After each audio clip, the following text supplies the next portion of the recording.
Hello everybody and welcome back to another episode of Microsoft Flight Simulator, and in today's flight we are back in the PMDG 737 and we are going to be taking it from Seattle, Washington down to San Francisco in California. Should be a pretty awesome flight, guys, so I hope you enjoy. If you are interested in acquiring any of my Overkills tutorial guides for Microsoft Flight Simulator, please consider joining me on Patreon. Patreon subscribers level tier 2 and above have access to all of my guides, as well as any future updates and future guides that will be coming down the road. Link to Patreon can be found in the description below.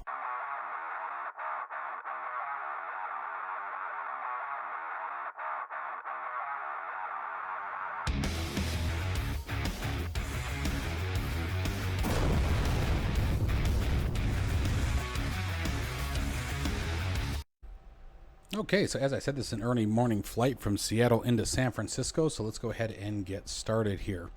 So first thing we're going to do is bring our battery switch on, find the emergency light switch,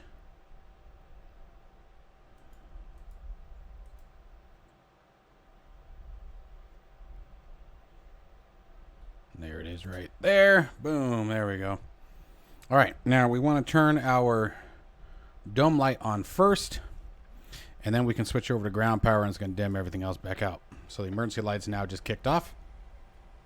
And now we can begin with the rest of the pre-check procedure. So we want to make sure our electronic hydraulic fuel pumps are set to the off position. Let's make sure the wipers left and right are also in the park position. And then now we can move on with the rest of the cockpit sequence. So let's step on downstairs, clear the master caution, although it'll be back. Check that your landing gear handle is down and that you have 3 green indicating. If for any reason you have a light that is out, you can come upstairs and verify on the rear panel that it is in fact actually having a fault, or if you just have a bad bulb. Check the flap handle, make sure it's in the retracted position, and then check the flap gauge under here and make sure it's also showing flaps retracted. Now we can step on down to the fire test. Move forward just a little bit here.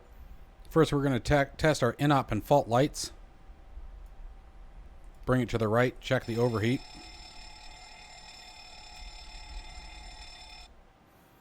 We're going to come over and check the extinguisher bottles. 3 green indicate ready for discharge. And do a cargo heat fire test. Beautiful. All right. And with that complete, we're going to step back to the rear of the aircraft here, rear of the cabin, I should say. You want to make sure this door is closed. This is the manual gear release handles. Now, if you ever have to pull these, just keep in mind there isn't any way to get them back up from the cockpit. So we're going to close that door, stomp it with our foot, make sure it's actually down and locked. Going over to the captain's chair, you would also make sure that your emergency escape rope is also closed. That is not actually modeled right now. It's just fun to spin around as if you would, and we would make sure that both captain and first officer circuit breakers are pushed in and set. Good times. Now with that in mind, let's go ahead and move to the rear overhead panel. And we're going to step up here. We're going to do our flight recorder test. Open the guard, switch it over to test. The off light should extinguish. Recover. Do our Mach and airspeed warning number 1. Bus 2. And repeat for the stall warning and the shaker. There's 1. And there's 2. Excellent. With those out of the way, we're going to move over to the IRS and switch them both onto the nav. Start the IRS alignment. I have mine currently set to instant, so we won't have to wait very long. But, again, I think normal alignment time is about 8 minutes. It's nothing too crazy.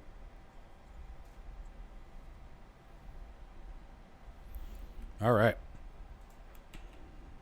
Moving on down to the cockpit again, or the forward cockpit, flight deck. Do your lights test. Anything that has a light bulb in it should light up here. It's like Christmas in there. Put the light test back down. And then finally, we'll step down here and make sure that we have emergency oxygen. So tap the white arrow. You can hear it, and you can also see this Doppler open up. That indicates the oxygen is passing through it. All right, let's begin programming the aircraft. First thing we're going to do is we're going to set our weights and balances. Now, obviously, you have 2 ways to do this. You can either simulate real time, or you can just have it instant. Now, we're going to do instant in order to save time, to respect you guys' time here. So let's see here. We're going to go to FS Actions. We're going to go to Fuel first. And I'm just going to read off from our SimBrief flight plan here. And we are doing 16,163. Where I lost it. 41 as our total block fuel. Let me turn some panel lights on for you guys. That'll probably be nice, huh? Step back a little further. Oh! I pushed the mouse wheel. My bad. That should be good. And step back in. There we go. Now you can see everything better. There we are. Okay. And let's go to return. We're going to go to payload now. Now, this one is set up for economy and first class because we are Delta Airlines, but I think I'm just going to wing it today. See what I did there? Boom, boom. Actually, we have a small loadout today. So we have 8 in first class and we have 90 in economy. So there's our passengers on board. Finally, last thing we need to do is... Oh, I missed our payload. I'm sorry, our cargo. 5.4 thousand pounds of cargo. So let's see here. Let's do some math, guys. That's going to be what? 2,600. Gosh. Really tired today. I'm like, my brain is not with it. 2,600. Forward and aft. Keep that weight balanced amongst the aircraft. And now we are going to start getting into programming the FMC. So we're going to go back to the menu page. And again, those steps that I just showed you there, that's instant load. So you don't have to wait any time at all for the aircraft to be weighted and fueled. So now let's get into the FMC programming here by selecting FMC. Up here we have our model, verifying it as a 737-700. We have our engine rating at 24,000 pounds of thrust per engine. And we have our current AIRAC data, so the navigation data, according to the national, I can't remember what it's called. It's whatever that abbreviation is. And then we have your FMC, basically your operating system program version number. Let's go over to position initialization. Now, because we already set our IRS to nav, and remember I told you that they were set to instant, the alignment process should already be complete. So at this point, what we can do is go to next page, grab our GPS left. I don't know why we always use the left bus. I don't know if it's just more accurate, if it's the primary bus. I haven't really gotten a solid answer on that. I guarantee I could find one. I just haven't yet. But we select the GPS left, put it in the scratch pad, come back over here and set IRS position. This tells the aircraft exactly where it is, and you'll find that it always matches this. If you want to cheat, honestly, I have yet to see where this isn't different. You can actually copy this line down and put it right in there. So it's up to you. But then you have to clear all this out because I didn't need to do that. All right. And then reference airport. You can set your starting airport here, but you don't have to. So it's sort of an extra step, so we're not going to worry about that. We're actually going to move straight over to the route page. And from the route page is where we're going to have a bit of fun. So first we're going to do Kilo Sierra Echo Alpha for Seattle. And we are flying over to nice, Kilo Sierra Foxtrot Oscar for San Francisco. We are Delta Airlines. I don't remember what number I made up, so we'll make up another one. Let's see here. We are Delta Airlines 9413. How about that today? There we go. And from here, we're just going to move straight over into the departures and arrival page and set up our departure by selecting departure. Now we want to select SeaTac. There we go. And I believe today we are departing on runway 16 left, and we're looking for the C8 if memory serves. No, that was the previous flight. We are doing the Harib 6. I hope I say that right. And let's see here. Any transition? We are using the AirRav transition. I'm going to have to look these up. All right, so now that we have our departure set, let's start working on the rest of the route. So how we're going to do that is we're going to go to the route page, and now we're going to go to next page. And there it is, the Harib 6 going to ERAV, or whatever it's supposed to be. And let's get in with the rest of the route. So we are going from Q1, Quebec 1. I didn't even know that was an airway. Interesting. So where's my Q? Why can I not find the Q? Learn the alphabet there, Chief. Q1. Huh, I'll be darned. To Etchy. Echo, Tango, Charlie, Hotel, Yankee. Drop that in there. And then from there, we're going direct to Mike, Lima, Bravo, Echo, Charlie. And just drop that on the right. Whenever you're doing direct, you don't have to put anything on the left. You just drop it right in. And then now it's time to go back to the departures and arrival page. Make sure we select arrivals for KSFO. If you notice, you can do either or. So we want San Francisco. And we are coming in right there. Bodega 3. The Dagobah system. And let's find out what our transition is into San Francisco. So I'm going to go to our detailed flight route. Looks like bricks, but you know what? Let's go ahead and pull up Navigraph and take a peek for ourselves. Oh, there's our flight plan.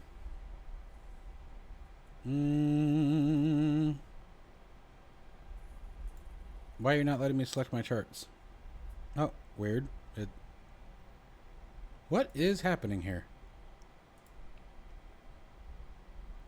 I hate it when it does this. Let me close and reopen the charts and I'll bet it will work. OBS does this sometimes. I don't know why. So apologize for the delay. Yep, sure as heck. Started working. Don't know why. All right, so we are going to look for Kilo Sierra Foxtrot Oscar. We're going to go to the book. We're going to take a look at the stars. There's the Bodega 3. And mercy, look at that. All right, so let's see what we got here. Got legs, Merlot. Oh, Milbeck, it looks like. That's our transition right there. And bricks is the final point onto the approach. Gotcha. Okay. So, our transition is Milbeck. And we are coming in on runway. Let me get Navigraph out of your way. And we are coming in on, we are expecting runway 28 left. So ILS 28 left. And let's see what our options are here. Let's go back to Navigraph for a minute so we can take a look at the chart for the approach. And we said 28 left, ILS. And looks like Faith right here is our transition point. So I can zoom in for you guys. There it is right there. The initial fix is Faith. So let me get Navigraph off the screen this time. I didn't forget.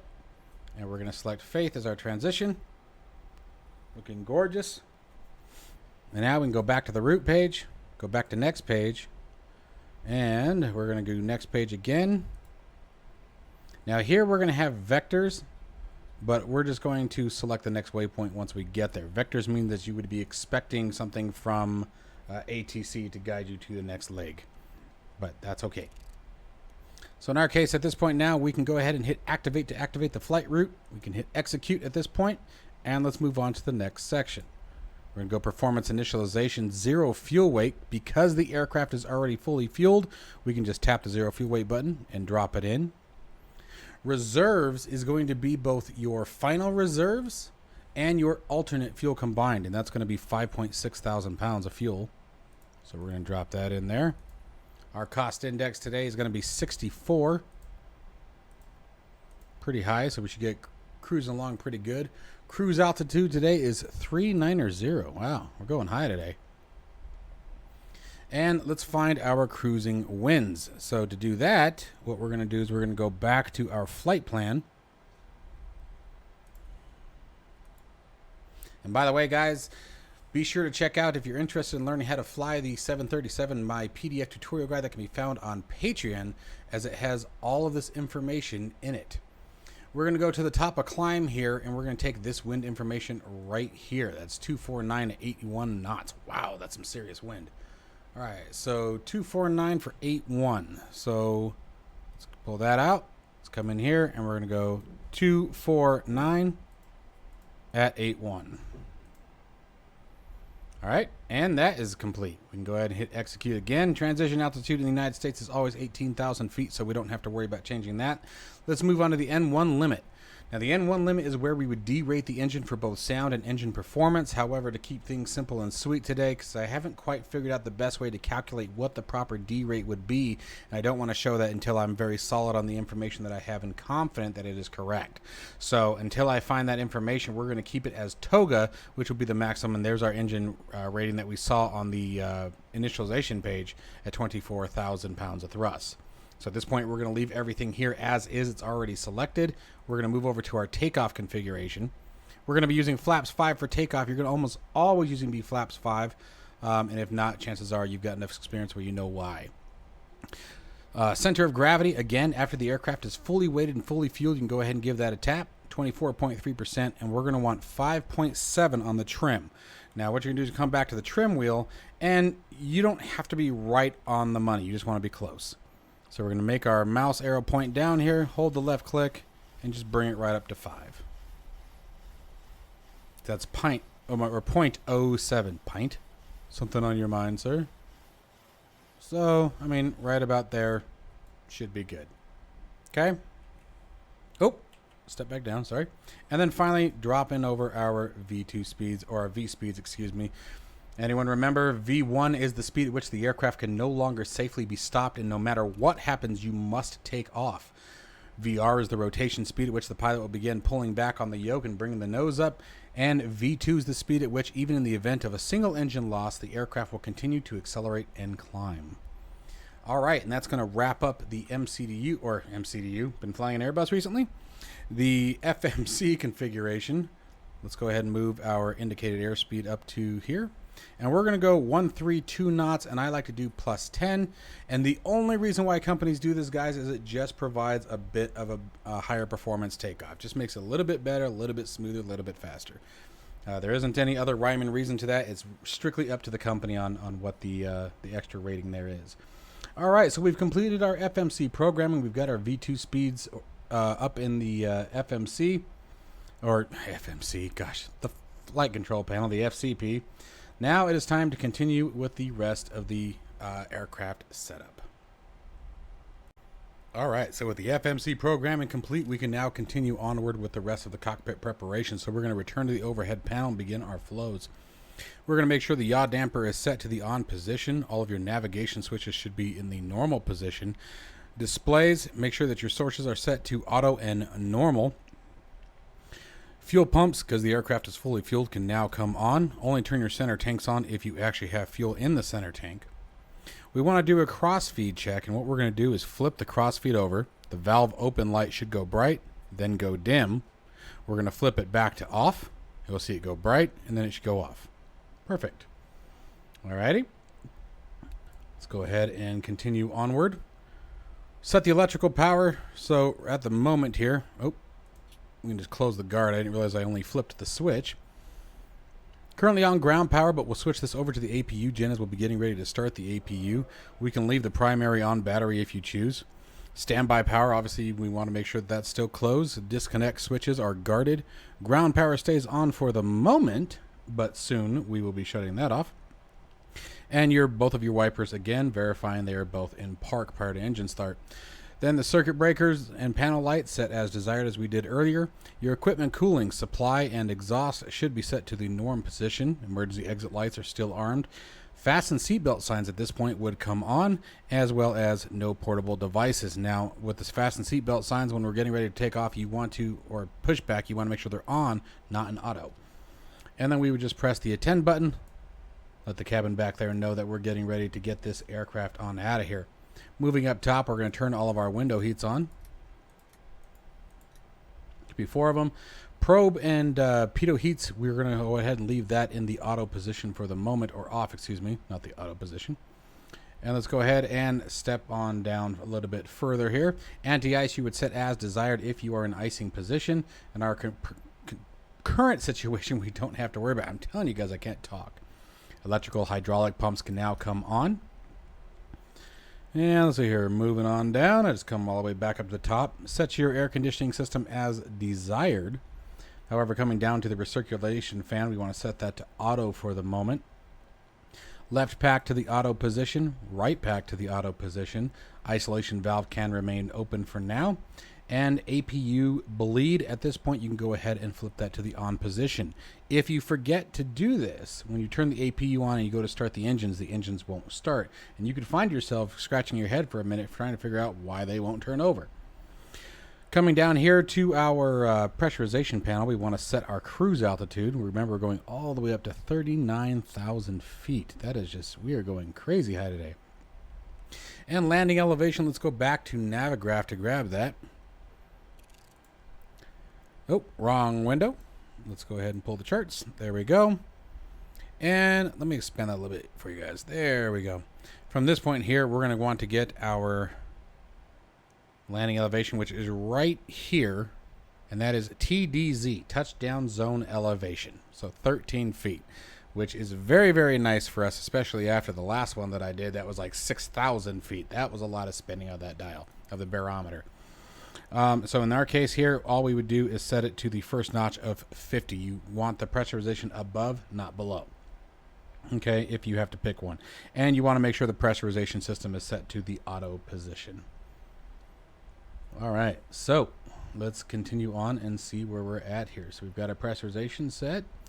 At this point here, we're going to come down and set our strobe lights and position lights to steady.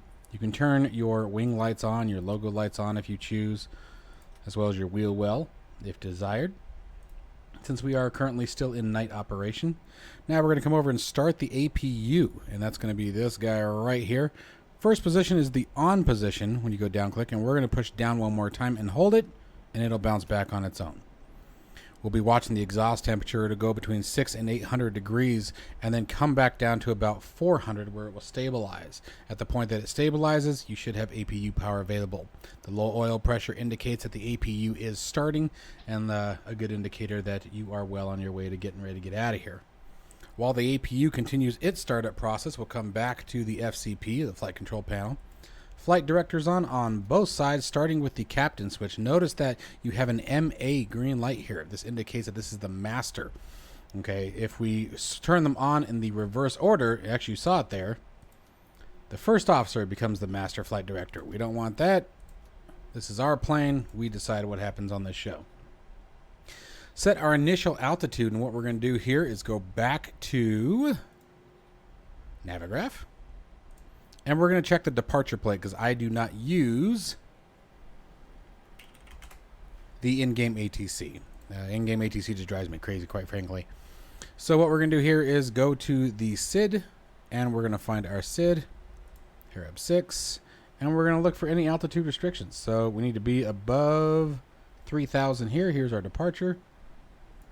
And above 10,000. So you know what? We can just set it. It sounds like once we clear Harab, we are clear to navigate. We don't have any stay below restrictions. So we can just climb. We can get out of here and just climb like bats out of you know what. All right. So let's close that down for a minute. And we're already set at a target of 10,000. I like to give myself a few extra before I start rotating. We're going to go to 15,000 when I'm allowed to. And let's continue on. Next thing we need to do is set our runway heading. So let's go ahead and go back to Navigraph. And we're going to go to our taxi information, airport information, and we are departing from runway 16 left. If you zoom in right here underneath it, it says the runway heading is 164. So at this point, pull that down and set our heading 164 degrees to line up with the runway. All right, looking fantastic so far, guys. We can clear the master caution. It'll be back. Bring the yoke down for a minute. We're going to just cheat and hit B on our keyboard and set our barometric pressure. That switched over to 29er, 89er. I know that you guys probably have a hard time seeing that one. I don't know how clear that is down there. You can set your displays as desired, whether you want, map or VOR. I like the map. Set your display range. I normally keep it between 20 and 40 nautical miles until basically we're above about 10,000 feet, and then I'll clear out. Auto brake, you want to switch this switch all the way down. That puts it into RTO, which is rejected takeoff. And let's see here. I think, did I just click something? I felt like I just clicked something. I heard a click. Okay, I don't think so. I don't think I messed anything up. I think we're good, guys. We're good. We're going to tap on the MFD switch here. See if I can get you guys a little closer. There we go. Hit the sys button. You'd verify your hydraulic pressure. Ooh, they've made some changes to this screen. Nice. At which point we can check your flight controls. There's rudder input, ailerons, elevators. Beautiful. Look at that. Nice. That's new. Time to make an update to the guide. Okay, and finally, we back up. We're going to get ready to release the wheel chock, so we're going to want the parking brake to now be set. At this point, we're going to push the throttles forward above 40%. We should hear a takeoff config alarm. We want to hear that alarm. That's important. Good. and then just bring them right back. Okay, make sure that the alert is working. Make sure our spoilers are in the forward position here. Make sure our engine start switches are down in the cutoff position. Your stabilizer trim switches are in the normal position. Come on back and set our transponder code.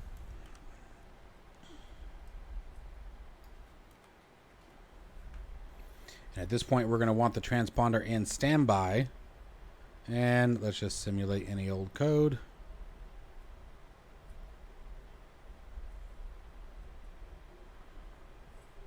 That looks good to me. Come on back. Make sure that your rudder trims are set to 0. Check the aileron trims, and that you're going to find up here on the yoke. Make sure that is set in the 0'd position. And we are just about ready for pushback. So, our APU should be nice and ready for us. It's ready and it's excited. So from here on the APU bus gens, these 2 inner switches, click them in the down position. That will switch the electrical power from ground power over to the bus. We can turn the ground power off at this point.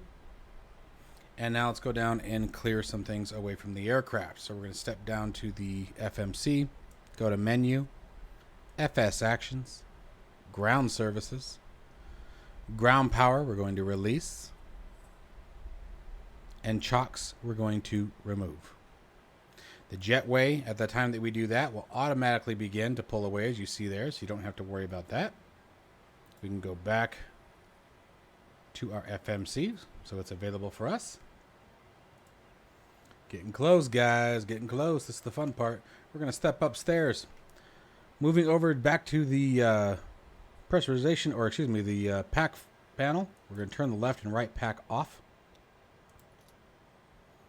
Again, remember the anti-collision lights need to come on anytime that you're getting ready to start the aircraft. Make sure you have your APU bleed on. This is the critical part. Clear any master cautions if any exist. Return to the transponder. Set it to alt reporting off. Make sure that transponder and alternate source are both set to 1 for the captain's side. And at this point, we are ready to plan our pushback. So let's get started with that. Now, I am going to figure out where our aircraft is here. Oh, look, Navigraph Simlink isn't started. Why does it always happen to me lately? Okay, so there's Navigraph. There's Simlink. All right, so we want to push back with the tail going to the left. That way we can taxi out. Looks like we're going to be taking Bravo all the way up to Charlie, looks like up here. All right, so this is Alpha. Yep, this is Alpha, Bravo, and then Bravo over to Charlie. Cakewalk. What am I doing? There you go. Trying to get that to go away. All right. Bring you upstairs. There we go. You're out of the way. And let's plan our pushback. I love toolbar pushback. So we're going to pre-plan the pushback.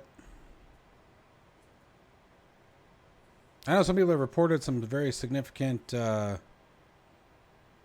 FPS loss with this tool, but I don't seem to have that problem. All right, let's bring it back here.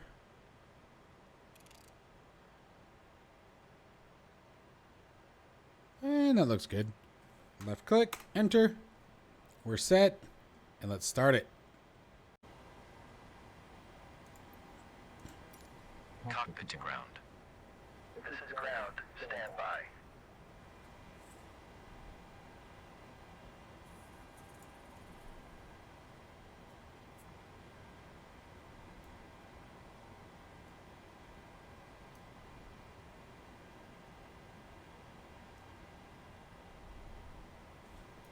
Come upstairs while we're waiting. Switch that dome light over to dim for the time being. Come on.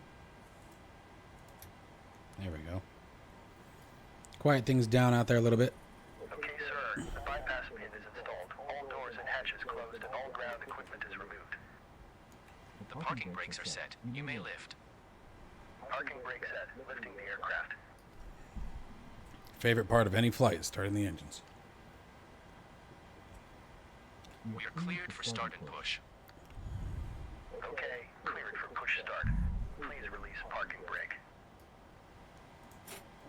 Parking brakes are released. Commencing pushback. You can start the engines in sequence. It will start in the sequence. All right, so we're going to go to the right engine, flip this over to the ground position.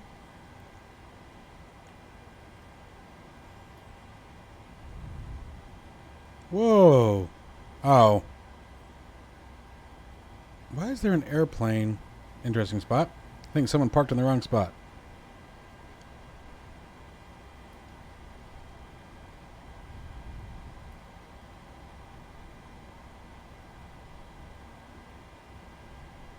We're going to be looking for 20% on the N1 rotation. Although we are missing something. Okay, so on a funny one, I had absolutely no problem whatsoever. I was looking at the wrong damn gauge. N1 is the primary engine turbine. I'm not going to have any rotation on that until I get the freaking thing started. So what I did, if you guys remember, I switched over to system and went to the hydraulic page. I never switched back to the engine page. So if you ever catch it, that's what's going on. And I have my sound down low so that way I can hear, hopefully, if I'm blowing you guys out or not. So at this point, let's start the engine. Oh, mercy. So we were looking for 20% or 25%, excuse me, at 25%. We should have been able to flip her up and get her going. So it happens. Pushback was complete. No worries there. While that's going on, we can turn our taxi light on. Okay. And then once you hear the start switch move to the off position, we can now start engine 1.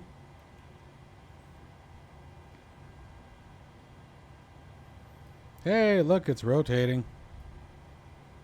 You guys can see it nice. So again, at 25% of N2, not N1.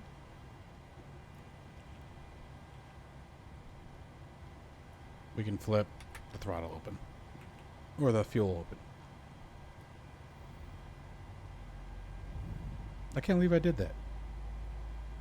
Sitting there chasing it around like I'm like scratching my head. I'm like, I know I did it right. Like, everything should be good to go. I'm not sure what I'm missing here. I wasn't. Other than looking at the wrong screen. Gotta love it, man.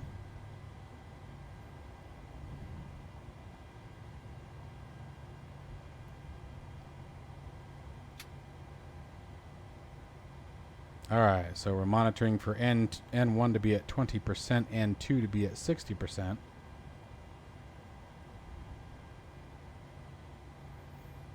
Beautiful. Okay, moving back to the overhead panel. Oops, there we go. We're going to do Gen 1 and Gen 2. This switches the electrical power over to the engine generators. We can turn the APU now off. APU bleed goes to off. And our engine start switches move over to continuous until after takeoff. We can also at this point turn your packs back on to auto. And the isolation valve will go from open to auto as well. Engine bleeds remain on. Pitot heats can now come on, or probe heats I should say.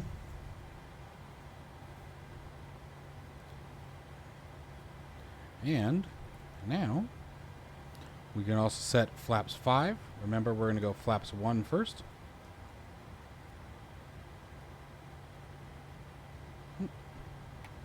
There's 1. There's flaps 2. And there's flaps 5. And you can sort of see them right here between the throttles. Okay. Looking good. So we got flaps set. And then we're going to tap the engine page again. And we want it to go blank. The reason why we send this one blank is if you have any errors or critical warnings that pop up that need to be addressed by the pilot or first officer, they will appear on this page. So when you set it to blank and all of a sudden look down, there's something there, it's a good indicator that, hey, there's something that you need to address. All right. Tax light's already on. Parking brake is currently set. And we are now ready for taxi. So let's do that. So parking brake, or not set, parking brake is released. Let's get her out of here. What we're going to do first is again do our takeoff config test. So bring it forward, but then bring it back. We should not hear an alert this time.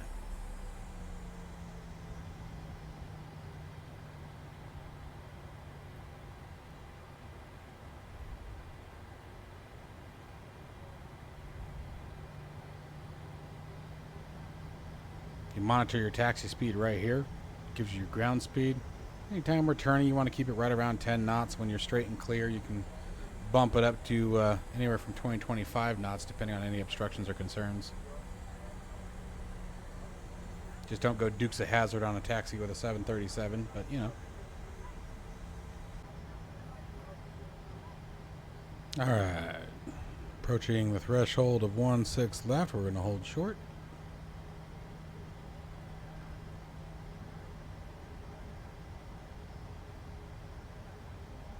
Okay.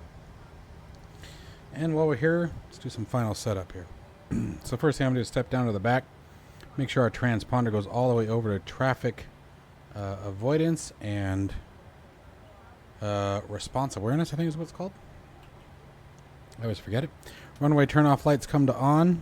Landing lights come on. There we go. So I always have trouble fighting with that crash bar. Oh, missed a light. Position lights go to strobe and steady.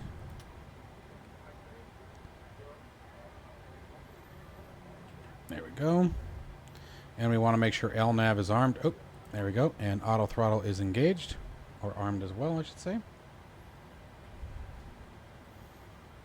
And I believe, my friends, we are ready to take the runway. Double checking our checklist here. Alright, looking good, guys. Let's get out of here.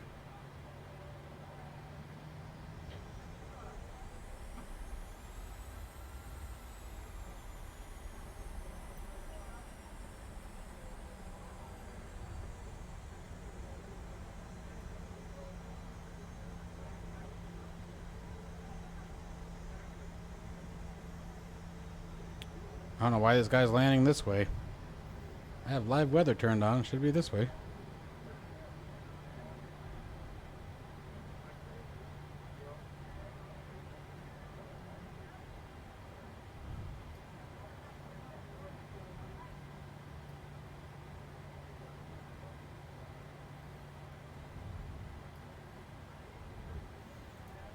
I'll check the MEDAR information real quick, making sure I'm not wrong. Or I should say make sure the sim isn't wrong, but so I checked it on Google. 240 at 8 knots. And we're heading 164. Gosh darn it. Live weather my butt, guys. Live weather my butt. Anyway, let's go ahead and get rolling here. So, it is what it is. Push the throttles up to 40, 50. Stable. Trigger toga. Let's get out of here.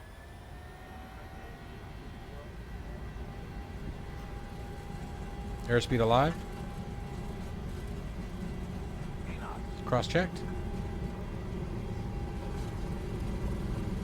Hands off the throttle.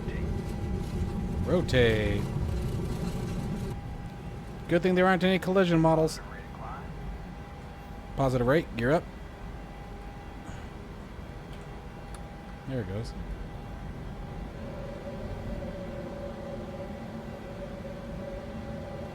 About 500 feet. I'm going to activate VNAV and go to Command 1.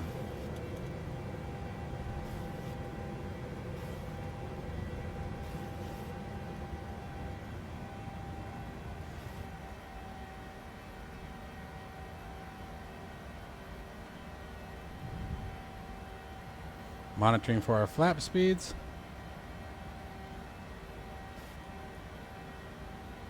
Now we should be at flaps 1 by this point, so we're going to go to flaps 2.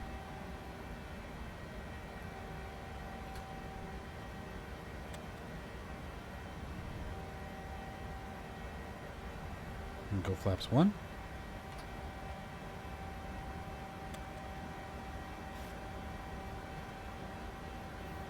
And flaps up.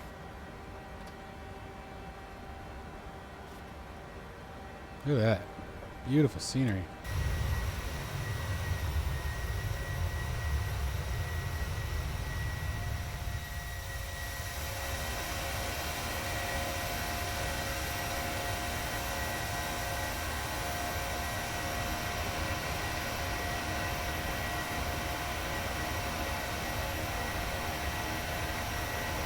Gorgeous. Sim blows me away still, man.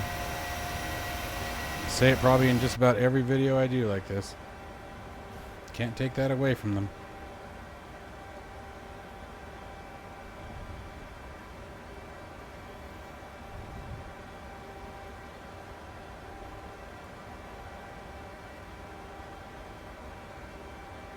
Alright, so let's do some checks.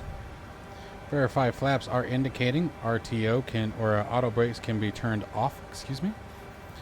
Moving upstairs for just a minute, you want to make sure that your aircraft is actually pressurizing. The engine start switches can move to the off position at this point.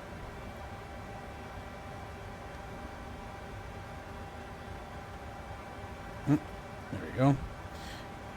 You want to make sure that your fuel is evenly balanced.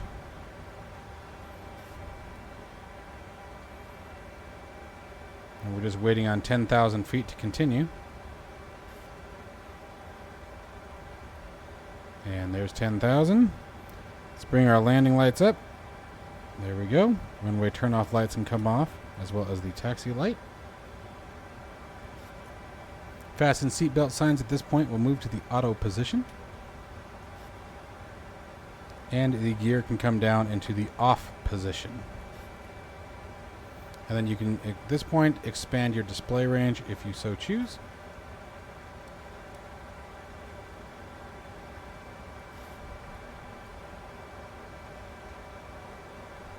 And we'll go ahead and increase our climb altitude.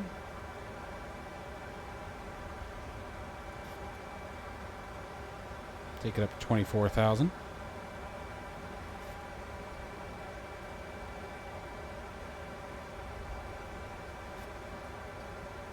Beautiful, man. Love the scenery. It's going to be a nice sunrise.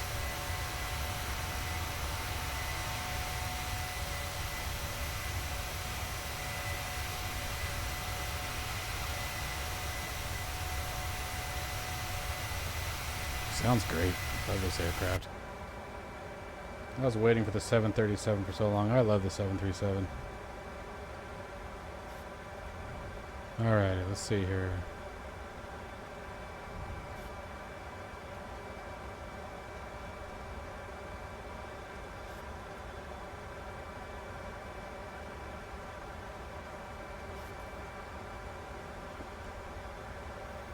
Come up top.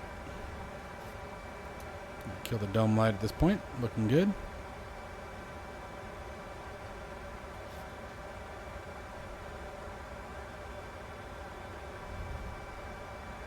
Passing through 15,000, just waiting for 18,000.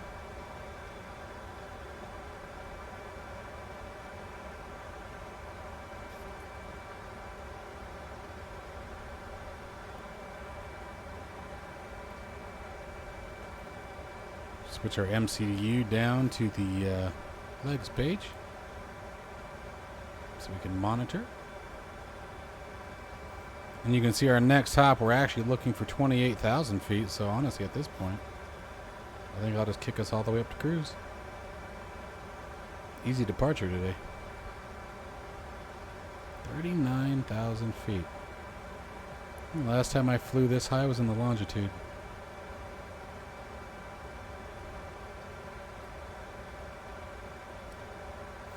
And there's 18,000 feet. So you know what? I'll turn that back on for you guys. I just realized that you're probably going to not be able to see much. There we go. So we're going to come over here and hit our standard button. Switch the altimeters down to the standard position. And at this point, the only thing that we're going to do is after we pass 30,000 feet, we're going to come right here and we're going to rotate the bank angle restriction down to 10 degrees. So above 30,000 feet, we restrict it to 10. And that's just to make sure that we always maintain lift as the air is much thinner up there. We don't want to bank the aircraft too high, or too much, I should say, in such lightly dense weather. All right, but that is all we've got to do at this point now. So I'll see you guys when we get to cruise, and when we start talking about the top of descent. All right, guys, so we are still about gosh, 240 miles or so away from our top of descent. Actually, we can check that. 270 nautical miles away from top of descent. But we're going to go ahead and set a few things up here just to get a head start. So if we take a look at our Navigraph chart once again, okay, we can see here that at Joan, we need to be at 280 knots between flight level 280 and 240. So let's go to the legs page for a second. And there it is. And good, it's already in there. Flight level, yep, and it's even got the 240 between 280. So we got our speed restrictions already in there, so we don't have to worry about that. Returning to the star chart for a second, we're looking for any other altitude restrictions. At Lawzit, we need to be at 280 knots below 16,000. Yep, and we've got that, as we can see here. So golden there, and then finally at Cork, 250 knots at 10,000. So 250 knots here, oh excuse me, at 11,000, that is correct. And bricks, we need to be at 11,000 as well. So all of our restrictions are in, which is great. That's exactly what we want. So now it's time to start figuring out the rest of our approach here. Alright, so next what I'm going to do is, using the flight plan that I showed you guys earlier from SimBrief, I'm going to set up some wind information. So we're going to go to the descent page, and we're going to go to, first we want to be at 250 by 10,000.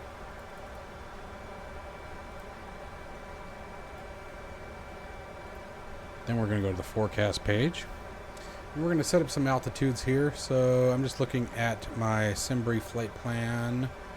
And what we're going to do is enter the projected winds at those particular altitudes that I enter here.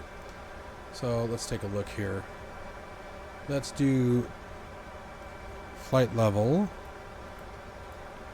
270. We're going to do flight level 180.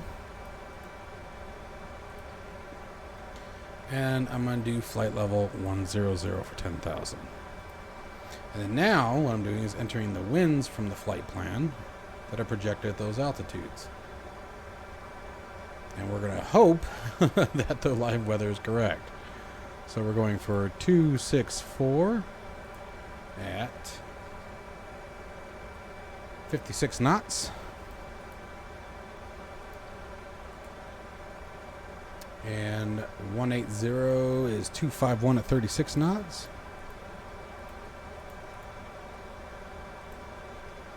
And 10,000 feet is 266 at 26. And this will just make for a slightly better descent, a little bit better programmed. Okay. So we've got all that squared away. Now let's see here. We've got our descent winds. Got our forecast. Descent page is set. Alright. And everything's actually looking pretty good.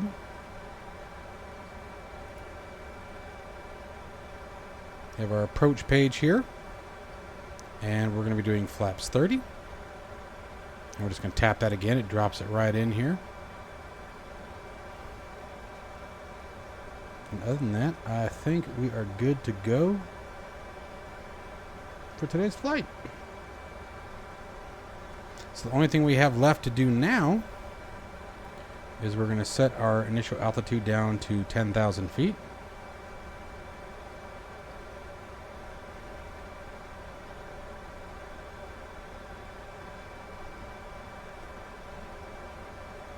I know you can do the whole shift click thing. Doesn't seem to work for me. Oh, there it goes. I guess that did work.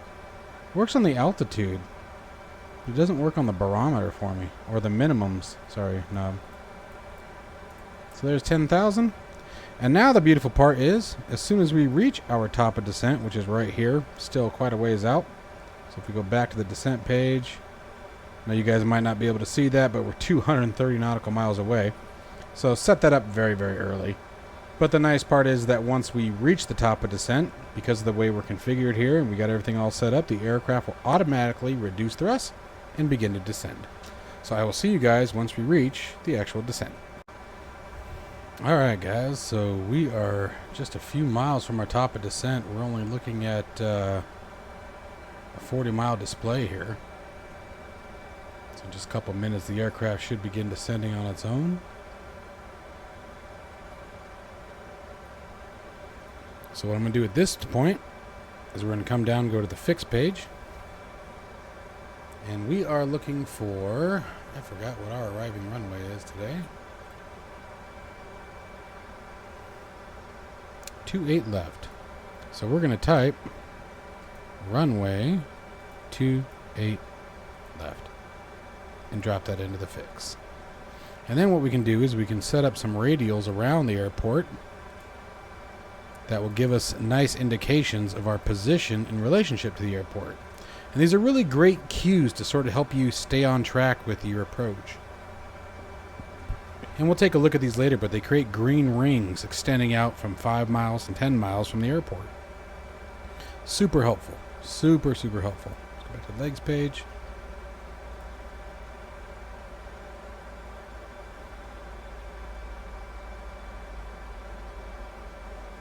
We also want to set up our ILS frequency. We'll start doing that. And as you can see, we have started our descent. So I'm going to go back to Navigraph for a second and just take a peek. 10955 is our ILS frequency. So step on down here to the nav radio. 10955. Transfer that over. The ILS set in, and we're also going to set in our final approach course. It's going to be 284. Okay, this entire time I've been wondering why my zoom wasn't working. Like literally ever since I started the programming for the descent, and all of a sudden it just randomly starts. Like, what the heck? Did I say 284? I did say 284. Okay. Are we really getting that much turbulence?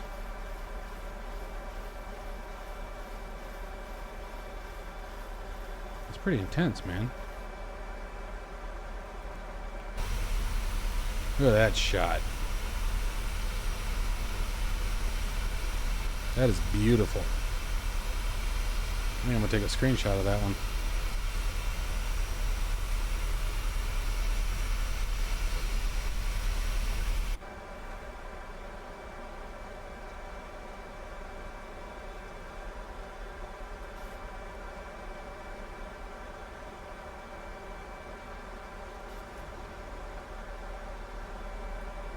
Looking great, man.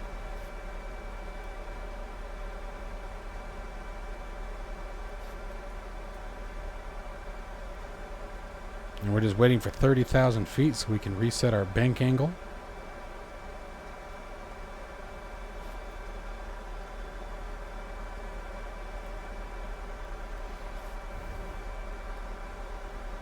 As you can see, we're on the glide slope, which is great. We're right where we need to be. And we're close enough now. We can set this now. So we're just going to come up here so you guys can see it. And we're going to set it back. Oops. Actually, that needs to go up anyway.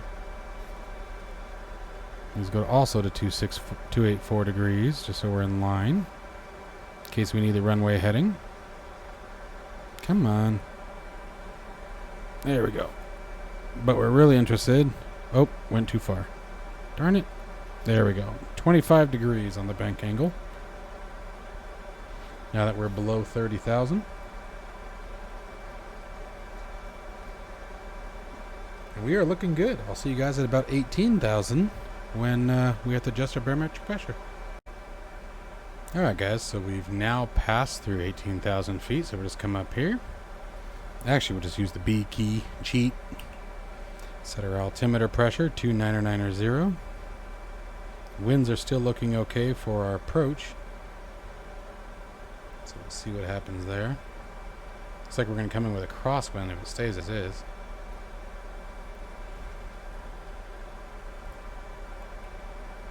Turn those seatbelt signs back to the on position. We're going to set our engines over to continuous. So start getting ready for our approach. And some of the stuff we're doing pretty early. And the idea behind that is just to make things easier, that's all. You can do it later. You can do it early. It's not going to hurt anything by doing so. Auto brakes, we're going to set that for 3. I like to stay ahead of the game. That way you just have a nice, smooth approach. You don't have to worry about panicking at the last minute. There's those rings I was telling you about that we set up in the FMC. So there's the 5-mile ring. There's the 10-mile ring. They're just great indicators of where you need to be at. Now, we're going to go past the runway and come around. So we got plenty of time. And we're already approaching our 10,000 foot mark. So things are looking really good. And let's take a look at Navigraph and see where we need to be at the initial fix here. So for our runway today,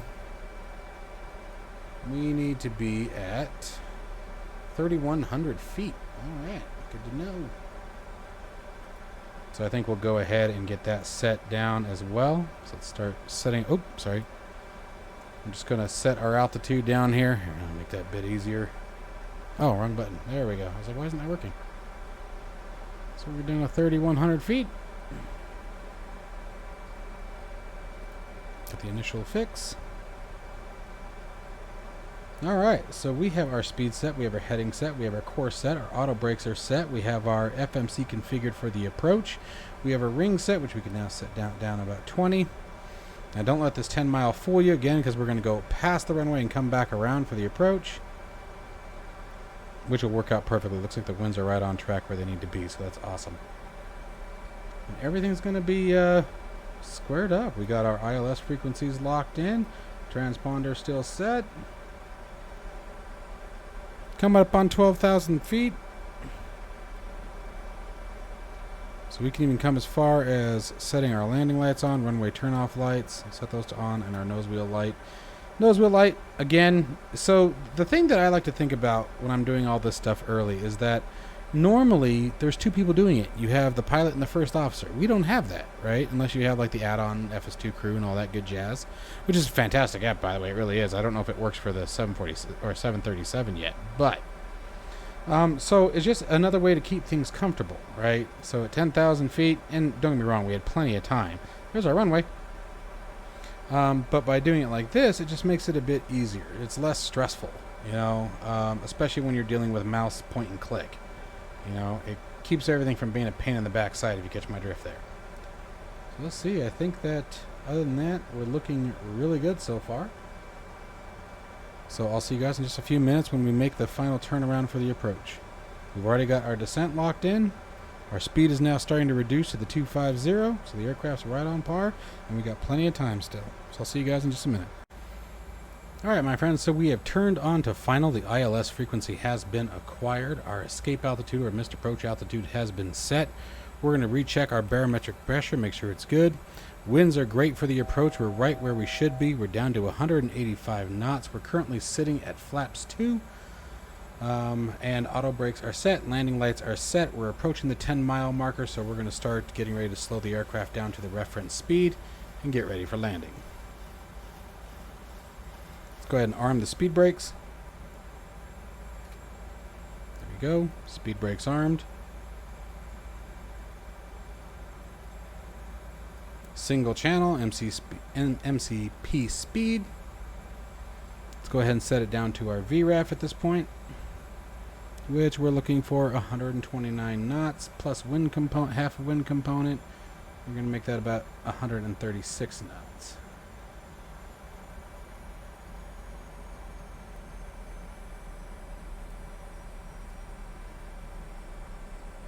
And again, we're already at flaps 2, so flaps 1, we're good there.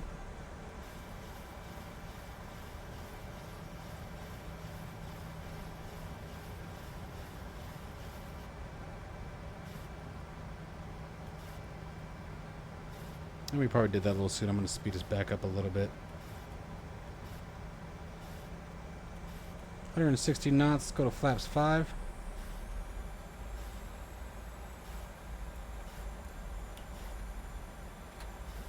Go.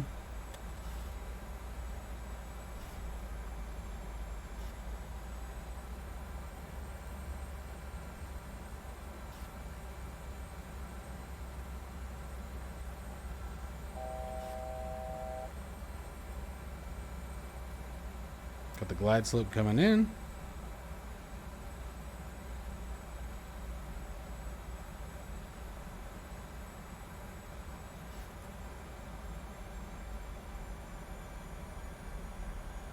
And we've now begun the descent.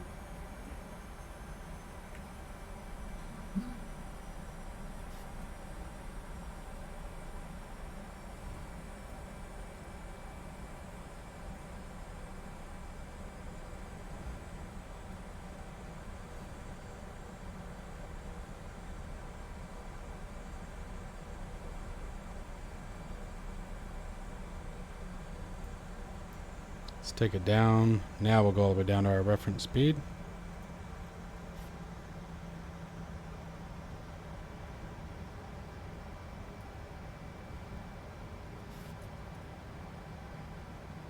We're at 8 miles. I'm going to go ahead and drop the landing gear. Radio altimeter.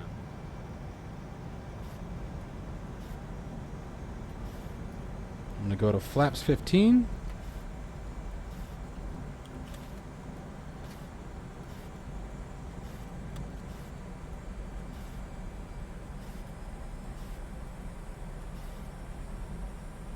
Moving to 25.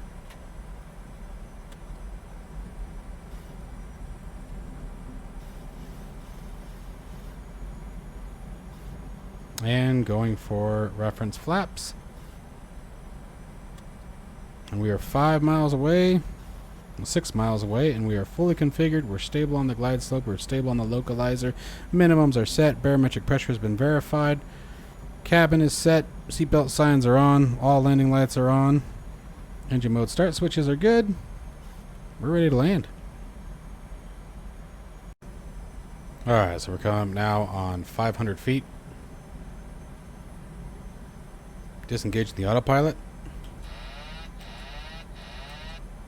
Disengaging the auto throttle. My aircraft.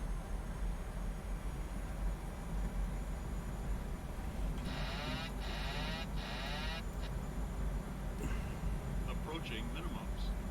Whoa, baby. Continuing. Wow, she got out of control. Minimums. Back on center line. Back on center line. 100. Reducing throttles to idle. 50. 40. 30. Flaring. 10. I think you can do better than that. Yeah, I probably could have done better than that.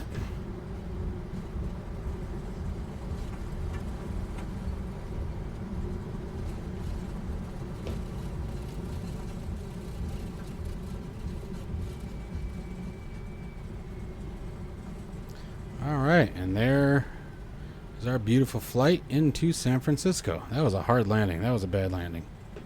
Definitely not one of my best.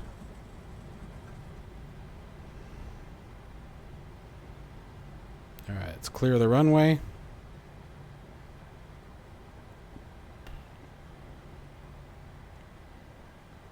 And let's see where we're at here. Look at that. That was a cool shot. Alright, let's clean up our aircraft. Come back to the transponder. Set that back to altitude reporting off. Flaps.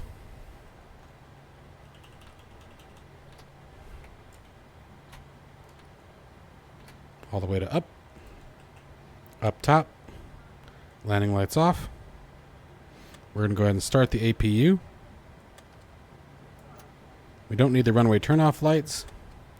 Position lights go back to steady. Come on.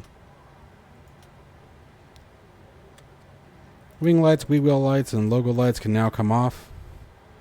Again, we're in day operation now. We don't need the APU bleed. Quick panels here. Panel check is good. Let's make sure we got everything here. Let's move to the MCP. Set the altitude down to 1,000 feet. Set the speed down to 100. Auto throttle disarmed. Flight directors can come off. Verify flaps are indicating up. Auto brakes can be off.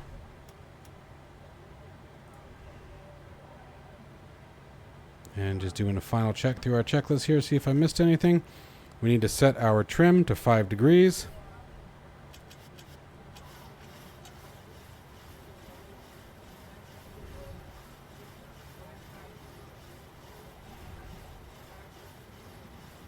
All right, trim is set. Probes can go back to the off or auto position.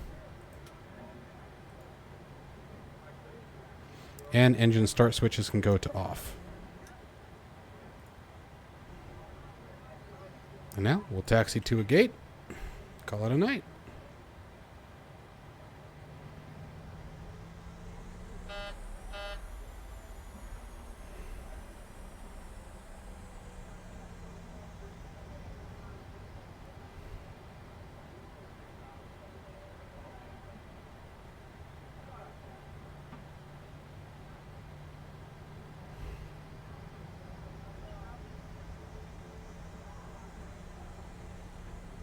And as we turn towards the gate here, I'm going to turn your taxi light off.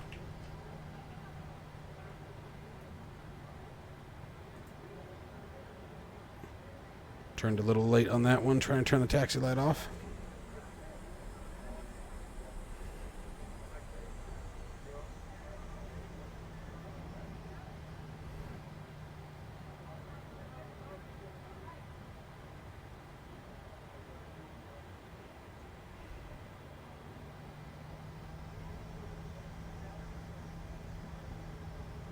Let's see how we did. Nope, not even close.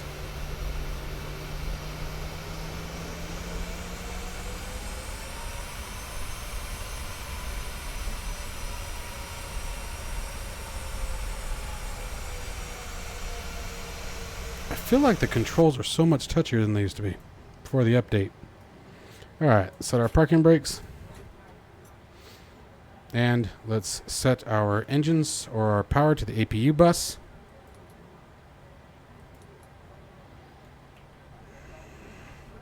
We can now shut our engines down.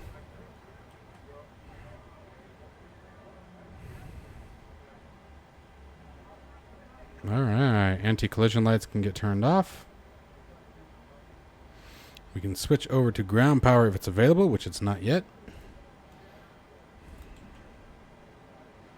So let's go back to our menu, FS Actions, Ground Services, GPU cart. Set the chocks. Oh, I didn't want GPU cart. I wanted ground power.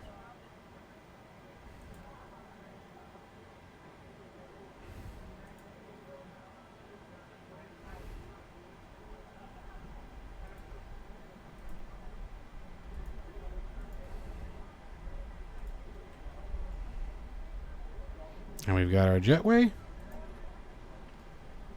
Clear the master caution. And let's start working through our flows. We can set our pressurization back down to the ground. Ground power is connected. We can turn the ground power on. Switch over to the, or switch off the APU.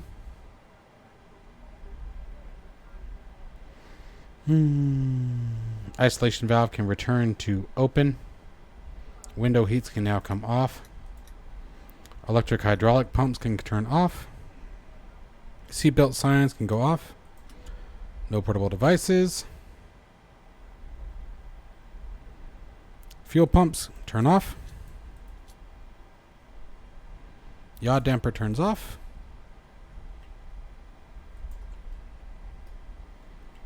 Transponder goes to the standby position.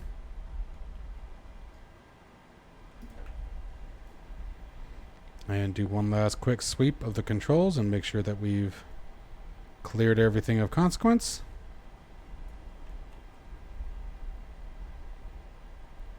Nope. And unless you're doing a turnaround, you can also turn your IRS off at this point.